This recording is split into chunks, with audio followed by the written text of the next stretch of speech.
One wheel motorcycle challenge. ये कहानी कुछ साल पहले की थी। देवनगर नाम का एक गांव था। उस गांव में गोपन्ना करके एक आदमी था। गोपन्ना एक कारपेंटर था और वह अपने पत्नी शीतल और बेटा अनिल के साथ रहता था। अनिल एक बेकार और निकम्मा आदमी था। वह जब भी देखो अपने बाइक पे घूमता था और अपने दोस्तों के साथ जुआ और दारू पीता था। सुनो जी, हमारा बेटा दिन ब दिन बिगड़ता जा रहा है। रोज दारू पीकर बाइक भी चला रहा है। अगर मैं पैसे नहीं दूं तो घर से कुछ न कुछ ले जाकर उसे बेचकर जुआ खेल रहा है। शीतल, जाने दो, वह छोटा बच्चा है। मुझे वह कॉलेज जाने के लिए पैसा पूछ रहा है और वह उन्हीं पैसों से शराब पी रहा है। अगर ऊपर वाले ने दया की, उसमें जरूर बदलाव आएगा और वो भी अपनी जिंदगी का जिम्मेदारी समझ जाएगा। एक दिन शीतल खाना पकाते पकाते चक्कर आकर नीचे गिर गई। तुरंत उसको एम्बुलेंस में अस्पताल लेके जाते हैं। डॉक्टर शीतल को जांच करके ऐसे बोले, गोपन्ना, देख लो, अपने बीवी को जल्द से जल्द ऑपरेशन करवाना है, नहीं तो इसकी जान को ही खतरा है। कितने पैसे लगेंगे डॉक्टर जी? कम से कम 5 लाख होंगे, लेकिन जो कुछ भी करना है जल्दी करो, बाद में पछताकर कुछ नहीं होगा। जब शीतल और गोपन्ना घर आए तभी अनिल ने बोला, अरे बापू, माँ की ऑपरेशन बाद में कर सकते हो, पहले मुझे पैसे चाहिए। मेरे दोस्त मेरे इंतजार कर रहे हैं। अरे नालायक, अपनी अम्मी की तबीयत ठीक नहीं है, अभी तुमको जाकर ऐश करना है क्या? वैसे भी अम्मी की टाइम हो चुकी है बापू, कुछ फायदा नहीं है। ऐसा अनिल दोस्तों के साथ दारू पीने के लिए चला गया। आते वक्त दारू के नशे में उसके बाइक को एक दीवार से टकरा देता है। एक्सीडेंट में उसकी बाइक 2 हिस्से में टूट जाता है। उन सारे टुकड़ों को ऑटो में लेकर घर जाता है। अरे ये क्या है बेटा, तुम्हारा बाइक 2 टुकड़े हो गए हैं, अभी इसको ठीक कैसे करेंगे? मुझे कुछ नहीं पता बापू, मुझे बाइक चाहिए बस, इसे जल्दी ठीक करवाओ। बेटा जरा समझो, अभी तुम्हारा अम्मी की ऑपरेशन भी करवाना है ना। अरे मैं क्यों समझूं? हट, मैं इस घर में अब नहीं रहने वाला। नालायक बाप और बीमार अम्मी। मैं निकल रहा हूँ, गुड बाय। ऐसा अनिल घर से बाहर चला जाता है। तभी एक आदमी ऑटो में ऐलान करता हुआ उसके घर के सामने से गुजरता है। गांव वालों, सुनो सुनो सुनो, कल गांव में एक ग्रेट बाइक चैलेंज का आयोजन किया गया है। जो भी भाग लेकर जीतेगा उसको 10 लाख की इनाम मिलेगा। आइए आइए, भाग लीजिए, ग्रेट बाइक चैलेंज। जब ये बात गोपन्ना ने सुना, तुरंत उस टूटी हुई बाइक को लेकर एक सुंदर एक पहिए वाला बाइक में बदल देता है और उसी को लेकर बाइक रेस में भाग लेने के लिए लाइन में खड़ा हो जाता है। जब रेस शुरू हुआ, गोपन्ना एक ही झटके में रेस जीत जाता है। सभी लोग गोपन्ना का एक पहिए वाला बाइक को देखकर दंग रह जाते हैं। जो पैसे उसने रेस में जीता उसको लेकर अपनी पत्नी का ऑपरेशन भी करवा देता है और बाकी के पैसों से आराम से जीने लगा। अमरपुर में अमर नाम का एक लड़का अपने माता पिता के साथ रहता था। वो अपने माता पिता की इकलौती और लाडली संतान था। उसे बाइक चलाने का बहुत शौक था। उसके पिताजी ने उसको एक नई बाइक खरीद कर दी। अमर बहुत खुश हुआ। धन्यवाद पिताजी, बाइक के लिए धन्यवाद। लेकिन बेटा सारे दिन बाइक पर ही मत घूमते रहना, पढ़ाई लिखाई भी करना। जी पिताजी। अमर के पिताजी की अमरपुर में गाड़ियों की वर्कशॉप थी, लेकिन उनका गांव मुख्य सड़क से अंदर जाकर था। उनके गांव जाने के लिए कच्चा रास्ता था, लेकिन बाइक आने के बाद अमर पूरा दिन बाइक पर घूमता रहता। एक दिन बहुत बारिश होने के कारण उनके गांव की सड़क पर बहुत गड्ढे पड़ गए और अमर जब बाइक लेकर उस रास्ते आ रहा था तो उसकी बाइक के दोनों टायर टूट गए। वो बहुत दुखी हुआ और उसे बहुत गुस्सा आया। मेरी बाइक, मेरी प्यारी बाइक, उसके दोनों टायर टूट गए। ये सड़क वाले भी सड़क ठीक नहीं कर सकते क्या? देखो कितने गड्ढे पड़े हैं। इन्हीं गड्ढों के कारण मेरी बाइक के टायर टूटे हैं। अब मैं क्या करूं? पिताजी के पास ले जाता हूं इसे, वही कुछ उपाय करेंगे अपनी वर्कशॉप में। अमर अपनी बाइक को एक गाड़ी में डालकर अपने पिताजी की वर्कशॉप में ले गया। पिताजी पिताजी देखिए ना, मेरी बाइक के दोनों टायर टूट गए। बेटा मैंने तो पहले ही तुम्हें समझाया था कि बाइक लेकर इधर उधर मत घुमा करो। नहीं पिताजी, सारी गलती तो सड़क पर पड़े गड्ढों की है, उन्हीं के कारण मेरी बाइक के टायर टूटे हैं। अब आप ही कुछ कीजिए ना। बेटा मैं क्या करूं, तुम्हारी वर्कशॉप है, तुम में इतना दिमाग भी है, देखो तुम क्या कर सकते हो। ये बात अमर को बहुत बुरी लगी और उसने कुछ ऐसा करने की सोची जिससे कि बाइक भी ठीक हो जाए और गड्ढे भी खत्म हो जाएं। तभी अचानक उसकी नजर वर्कशॉप के कोने पर पड़े छोटे रोलर के टायरों पर पड़ी। उसके दिमाग में एक आइडिया आया। उसने वो दोनों रोलर के टायर अपनी बाइक में लगा दिए और इस तरह से उसने एक रोलर बाइक तैयार की और उसे लेकर सबसे पहले वो गांव की सड़क पर गया और उसने वहां पर अपनी रोलर बाइक चलाकर सारे गड्ढे समतल कर दिए। सड़क को समतल देखकर वो बहुत खुश हुआ। जैसा मेरे साथ हुआ वैसा किसी और के साथ नहीं होगा। अब तो ये सड़क हमेशा समतल ही रहेगी। गांव के सरपंच ने उसकी बहुत तारीफ की। अरे वाह अमर बेटा, तुम्हारी इस रोलर बाइक ने तो कमाल कर दिया। जो सड़क इतने सालों में ठीक न हुई, इसने तो चंद दिनों में ठीक कर दी। इस तरह शौकिया और गुस्से में बनाई गई रोलर बाइक अमर की कमाई का जरिया बन गई। अब गांव में किसी को भी अपनी जमीन या रास्ता समतल कराना होता था तो अमर से ही करवाते थे। अमर की खूब कमाई होने लगी और उसने पैसा इकट्ठा करके एक नई बाइक खरीदी और वो अपनी बाइक लेकर अपने पिताजी के पास गया। पिताजी पिताजी देखिए मेरी नई बाइक, अब इसके टायर नहीं टूटेंगे। हाँ बेटा तुम सही कह रहे हो, ये सब तुम्हारी रोलर बाइक की वजह से ही हुआ है। जाओ उस बाइक को भी धन्यवाद कहो। और अमर ने अपनी रोलर बाइक के आगे हाथ जोड़कर उसे धन्यवाद किया। मिट्टी की मिनी मोटर बाइक। एक गांव में शिवा नाम का एक लड़का रहता था। उसे मोटरसाइकिल बाइक बहुत अच्छी लगती थी। वो जब भी अपने माता पिता के साथ खिलौनों की दुकान में जाता तो हमेशा बाइक लेने की जिद करता था। उसके पास तरह तरह की बाइक के मॉडल थे और खेलने के लिए छोटी बाइक्स भी थी। एक दिन जब वो अपने माता पिता के साथ मेला घूमने गया। पिताजी पिताजी मुझे वो मिनी मिट्टी के मॉडल वाली बाइक लेनी है, ले दो ना। शिवा की बात सुनकर उसकी माँ ने उससे कहा, अरे फिर से बाइक? कितनी बाइक खरीदेगा बेटा? तेरा कमरा कितनी सारी मिनी बाइक और मॉडल से भरा पड़ा है, तो कुछ और ले ले बेटा। नहीं माँ, मुझे बाइक ही चाहिए। ठीक है, सुनिए, आप शिवा के लिए मिनी मिट्टी बाइक का मॉडल खरीद दीजिए ना। हाँ हाँ ले देता हूँ, तुम्हारा बेटा वैसे मानेगा नहीं। शिवा के पिता शिवा को मिनी मिट्टी की बाइक का मॉडल लाकर दे देते हैं। शिवा मिट्टी की मिनी बाइक का मॉडल पाकर बहुत खुश होता है और उसे लेकर अपने दोस्तों के साथ खेलने जाता है। ये मेरी मिनी मिट्टी की बाइक। शिवा अपने दोस्तों को अपनी मिनी मिट्टी की बाइक का मॉडल दिखाकर कहता है, अरे अरे चिंटू मिट्टू देखो, मेरी मिनी मिट्टी की बाइक कितनी अच्छी है। मिट्टी की मिनी बाइक का मॉडल देखकर उसके दोस्त उसे चिढ़ाते हुए कहते हैं, अरे शिवा, तुम्हारी मिनी मिट्टी की बाइक किसी काम की नहीं, ये चलती थोड़ी ना है। पर हम तो तब बात मानेंगे जब तुम ये बाइक चलाकर दिखाओ। अपने दोस्तों की बात सुनकर शिवा परेशान हो जाता है और सोचने लगता है कि मिट्टी की बाइक को चलाए कैसे। तभी अपने घर में पड़ी एक पुरानी मिनी साइकिल को देखकर उसे एक आइडिया आता है और वो अपनी मिनी मिट्टी की बाइक का मॉडल देखकर अपनी मिनी साइकिल पर मिट्टी लगाकर वैसी ही बाइक बनाने लगता है। 2-4 दिन की मेहनत के बाद ही उसकी मिनी साइकिल एक मिनी मिट्टी की मोटरसाइकिल में बदल जाती है, जिसे वो पैडल से चला भी सकता था। अब अपनी चलने वाली मिट्टी की मोटर बाइक को देखकर शिवा बहुत खुश होता है। ये मेरी मिनी मिट्टी की बाइक। और वो उसे चलाकर अपने दोस्तों के पास लाता है। अब शिवा अपनी मिनी मिट्टी की बाइक चलाकर दोस्तों को चिढ़ाने लगता है। हे चिंटू मिंटू देखो, मेरी मिनी मिट्टी की बाइक कैसी चलती है।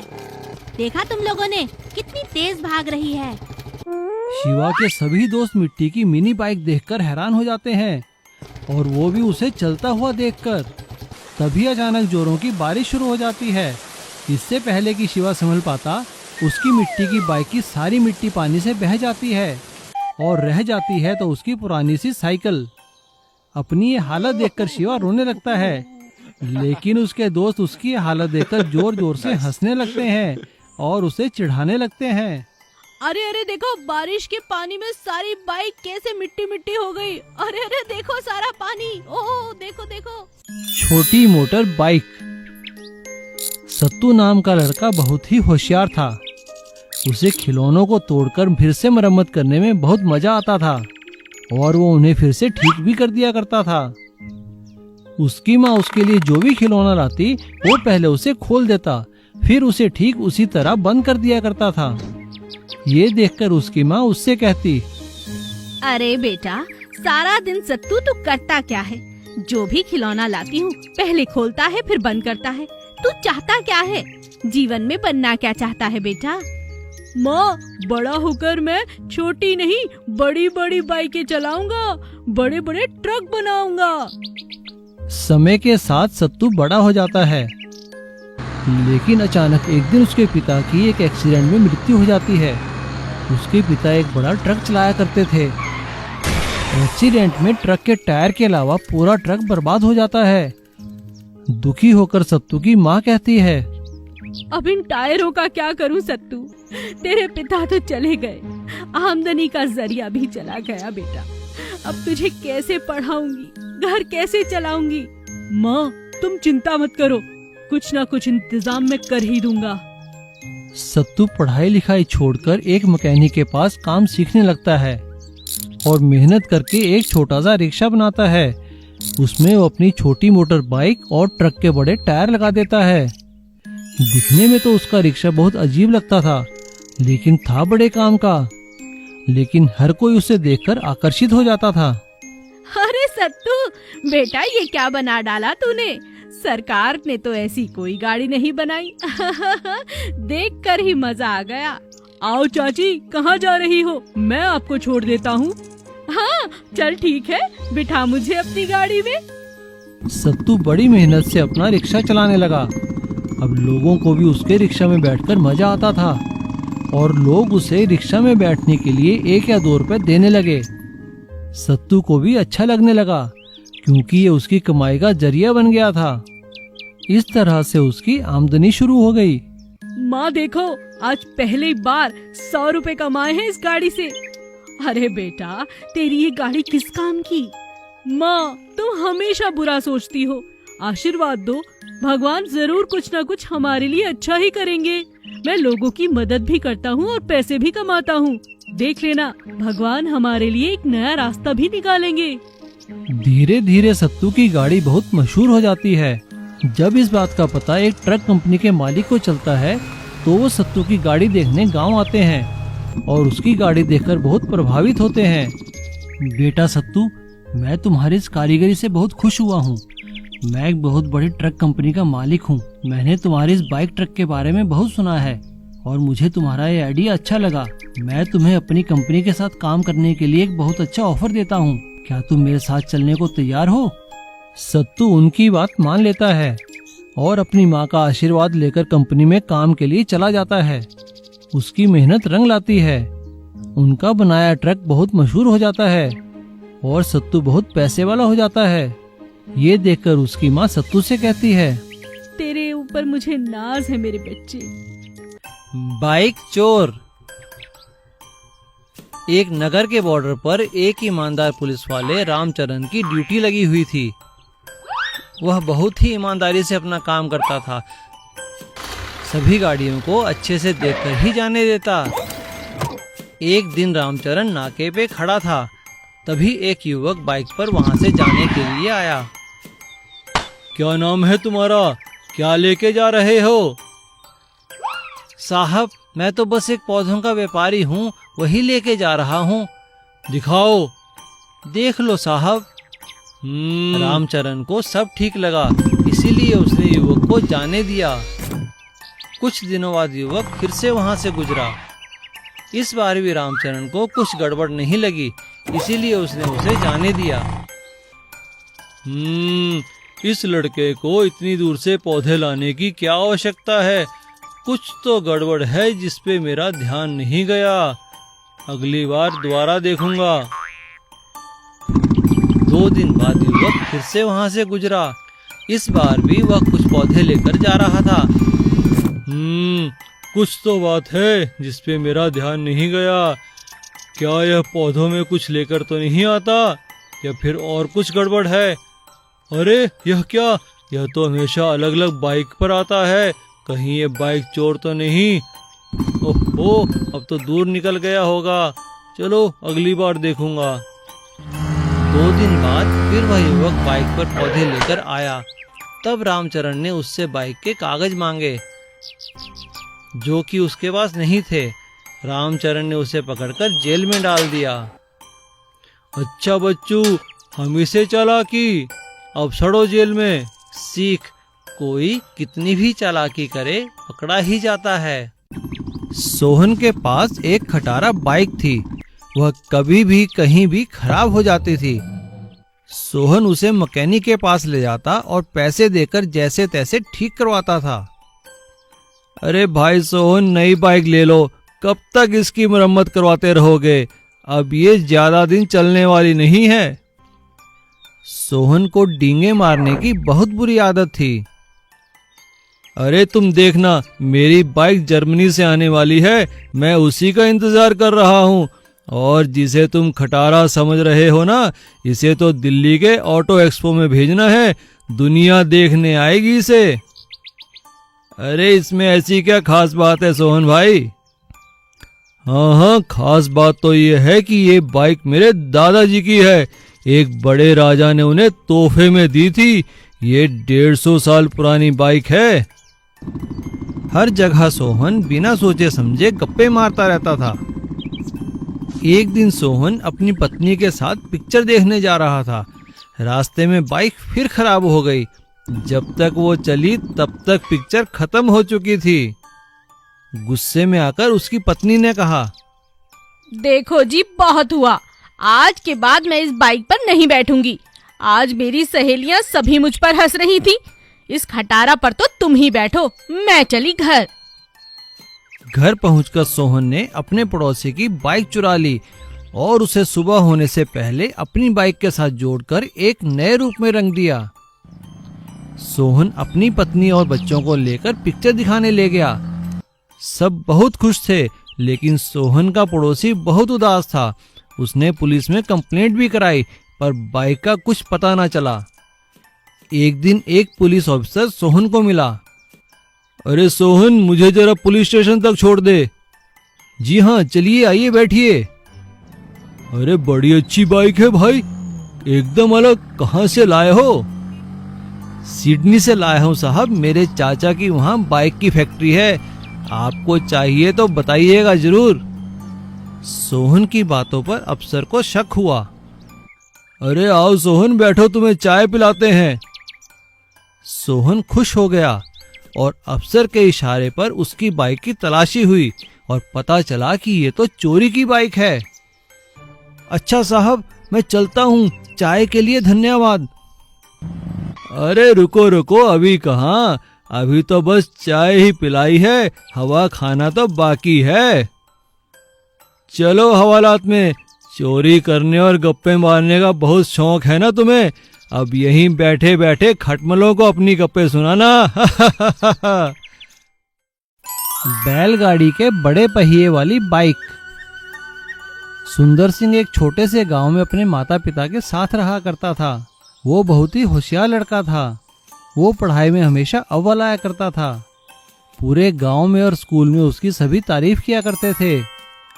स्कूल की पढ़ाई खत्म होने के बाद सुंदर सिंह ने अपने पिताजी से कहा, पिताजी, मैं आगे की पढ़ाई के लिए शहर जाना चाहता हूँ। हाँ बेटा, जरूर जाओ। तुम्हारी पढ़ाई लिखाई के लिए जो कुछ हमसे बन पड़ेगा हम करेंगे। तुम बस मन लगा के पढ़ो लिखो और एक बड़ा आदमी बन जाओ। जी पिताजी, मैं आपको कभी निराश नहीं करूँगा। सुंदर सिंह को स्कूल में अच्छे नंबर आने के कारण शहर के एक बहुत बड़े कॉलेज में दाखिला मिल गया। हॉस्टल का खर्चा बचाने के लिए वो रोज गांव से शहर जाकर पढ़ाई लिखाई करने लगा। गांव से रोज शहर आने जाने के लिए सुंदर सिंह को बहुत मेहनत करनी पड़ती थी, क्योंकि उनके गांव से शहर के लिए पक्की सड़क नहीं थी। एक छोटा सा कच्चा रास्ता था जिस पे सिर्फ बैलगाड़ियां चला करती थी। पढ़ाई लिखाई में अव्वल आने और अपनी अच्छी आदतों के कारण सुंदर सिंह ने कॉलेज में भी जल्दी ही सबका दिल जीत लिया। कॉलेज के सभी टीचर और प्रिंसिपल उसकी तारीफ करते थे। सुंदर सिंह, हमें फक्र है कि तुम हमारे कॉलेज के स्टूडेंट हो। शाबाश बेटा, ऐसे ही मेहनत करो। लेकिन कॉलेज के कुछ लड़के और लड़कियां उससे जला करते थे और उसका मजाक उड़ाया करते थे। अरे यार, ये सुंदर सिंह हमेशा पढ़ाई लिखाई की ही बातें करता रहता है। देखो तो सभी लोग उसकी तारीफ करते हैं जैसे हम लोग कुछ है ही नहीं। लेकिन सुंदर सिंह पे किसी बात का फर्क नहीं पड़ता था। एक दिन कॉलेज में एक प्रतियोगिता में अव्वल आने के कारण सुंदर सिंह को एक बाइक उपहार में मिली।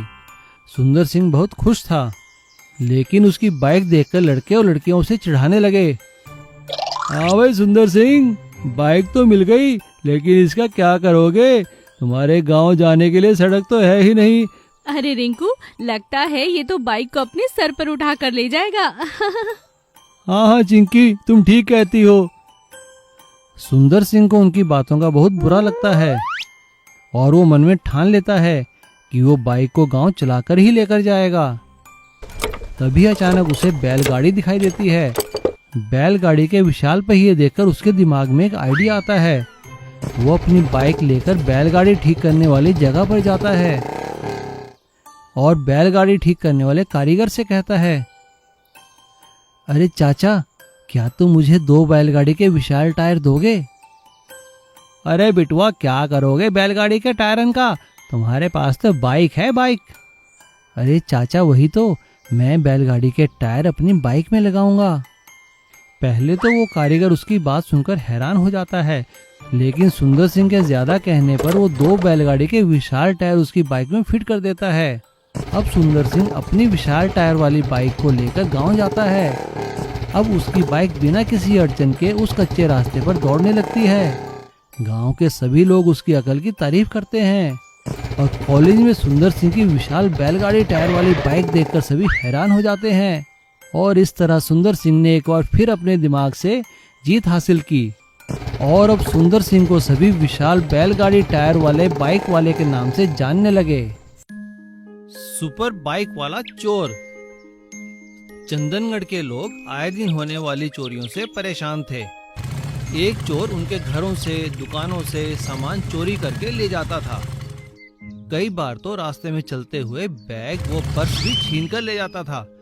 सभी लोग जानते थे कि वह धर्मू है, जो कि एक सुपर बाइक पर हवा की तरह आता है और चोरी करके हवा की तरह चला जाता है।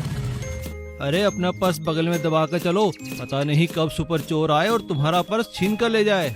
फिर तो मैं गले का हार उतार कर भी पर्स में रख देती हूँ। वह औरत अभी हार उतार कर पर्स में रख ही रही होती है, तभी बाइक पर धर्मू आता है और कब उसके गले से हार छीन कर ले जाता है उन्हें पता भी नहीं चलता। वह दोनों बस शोर मचाते रह गए, चोर चोर पकड़ो, चोर चोर।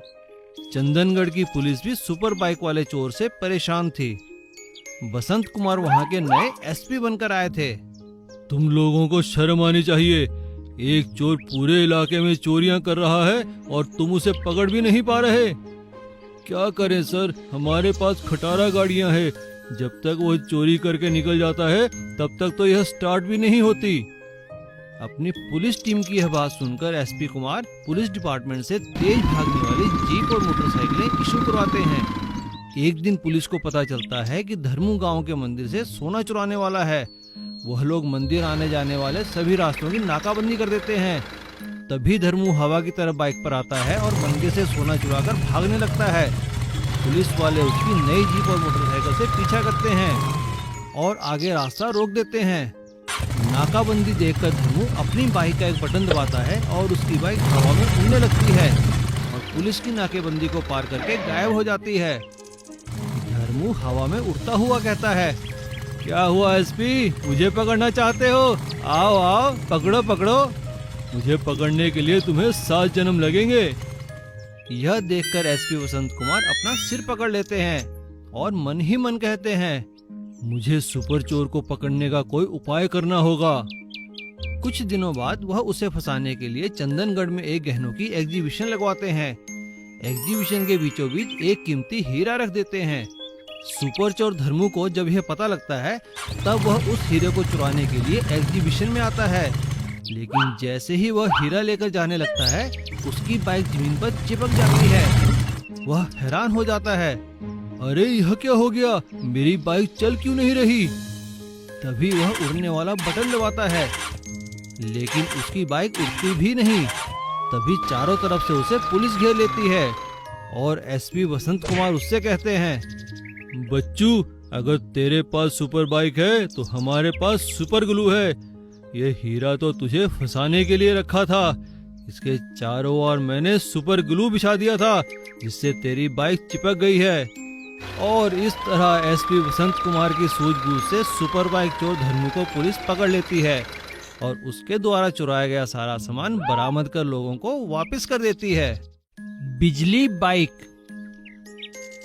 मदन एक छोटे से कस्बे में रहता था। मदन का एक छोटा सा गैराज था। वह लोगों की गाड़ियां ठीक करके अपना खर्चा चलाता था।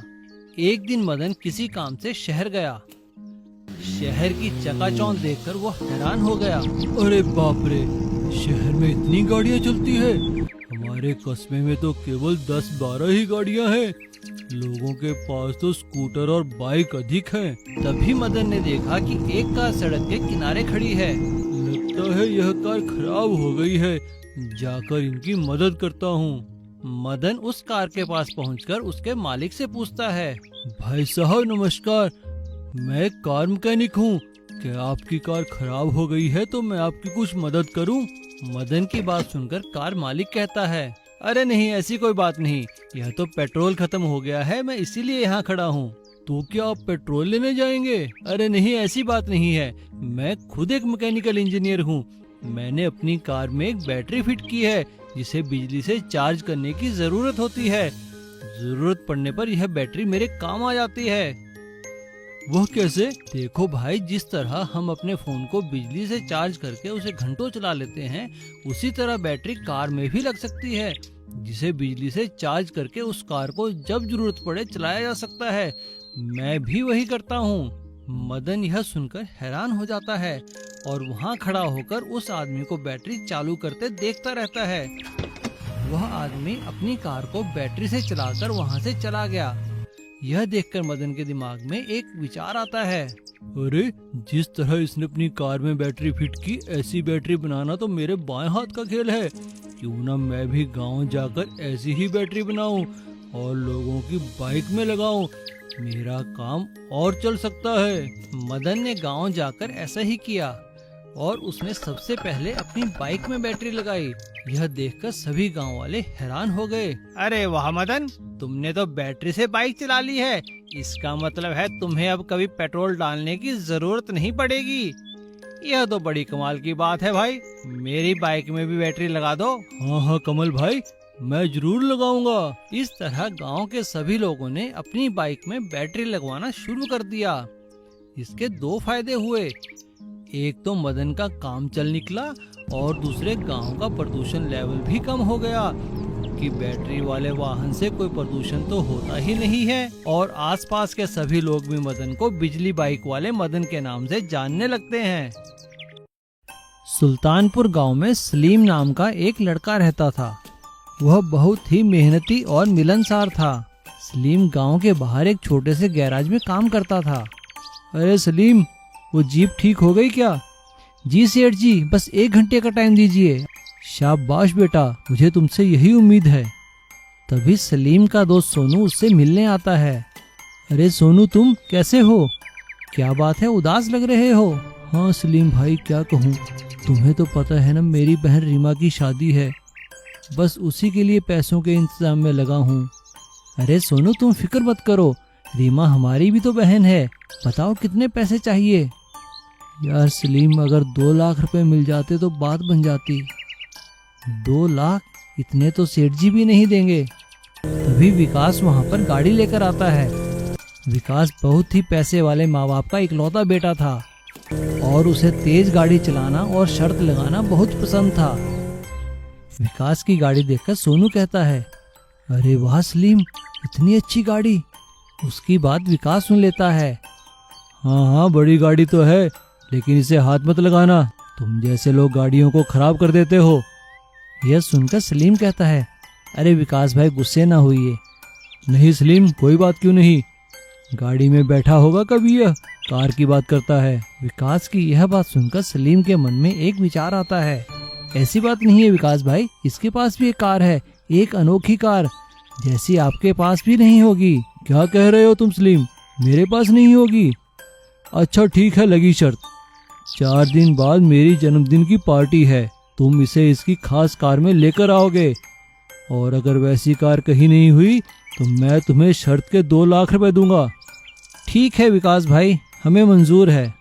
अरे सलीम, तूने एक कैसी शर्त लगा ली, कार कहाँ से लाएंगे? अरे सोनू, शादी के लिए पैसों का इंतजाम हो गया, बाकी तुम मेरे पर छोड़ दे। सलीम गैराज के कोने में पड़े एक पुराने स्कूटर और एक कार के बारे में श्यामलाल से बात करता है। सेठ जी, मुझे वो पुराना स्कूटर और कार दे दीजिए, आप भी देखिए मैं उसका क्या बनाता हूँ। हाँ हाँ ठीक है भाई, ले लो। सलीम खाली समय में अपने काम में लग जाता है। वह बाइक और कार को आधा आधा काट लेता है और उन्हें बीच में से वेल्डिंग करके जोड़ देता है, और 2-3 दिन की मेहनत करके उसको एक बाइक कार में बदल देता है। वह दिखने में एक अनोखी कार थी जो वाकई में किसी के पास नहीं थी। 4 दिन बाद शर्त का दिन आ जाता है। वह दोनों उस बाइक कार में बैठकर विकास के घर जाते हैं। उनकी अनोखी कार देखकर वहाँ सभी लोग हैरान हो जाते हैं। विकास भाई, ऐसी कार तो नहीं होगी ना तुम्हारे पास? क्या मजाक है ये, यह कोई कार है? विकास भाई, तुम ऐसा नहीं कह सकते, कार तो है ही ये। विकास सलीम को पैसे देने से मना कर देता है। आवाज सुनकर विकास के पिता बाहर आते हैं। सलीम की अनोखी कार देखकर विकास के पिता खुश होते हैं। अरे वाह बेटा, तुमने तो बहुत ही अच्छी कार बनाई है। विकास, अगर तुमने शर्त लगाई है तो इनके पैसे दो। विकास चुपचाप सलीम को 2 लाख रुपए दे देता है। यह लो सोनू, हमारी बहन रीमा की शादी के पैसे। धन्यवाद सलीम।